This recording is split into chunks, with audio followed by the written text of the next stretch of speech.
there. Today we're taking a look at this Stegosaurus print. I'm very pleased with how it turned out.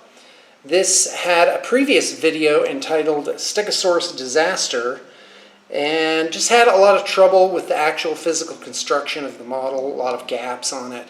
I did putty those in yet again, smoothed them all out, used a little bit of sculpting to make sure the scales were consistent.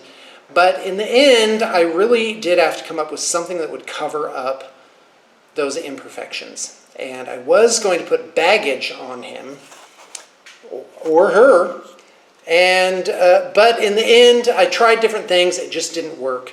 And so I just came up with the idea of these runes, which are a little bit inspired by some Mayan stuff that I looked up online, but it's not exactly like that. And I came up with a pattern.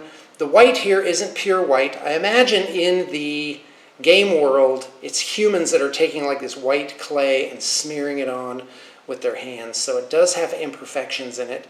Why are there imperfections in it? Because I didn't put it on very perfectly. So that's why I came up with that little story. I could clean them up, but I kind of just want to be done with this figure, which I did paint for fun. And but I love how it turned out. I changed the skin, for those of you that saw the video before, I changed the skin from pale green to this blackish brown color. I kept the solar fins, this red. I think it all just works out. Black, red, white is always a good combo. And what else? I painted the thagomizer like this bone color. Before it was black, but then I thought, well, it won't really stand out then. And that is like a really cool feature, so I wanted to, make that stick out. So on his belly, I put on a little bit of this ochre color, and I think that gave it just a little bit of extra oomph. The base is just muddy with these tufted foliages, and of course a little bit of green here for a puddle of water that's been sitting there for a while. So I'm very pleased. It's going to be a lot of fun to put this guy in my D&D game.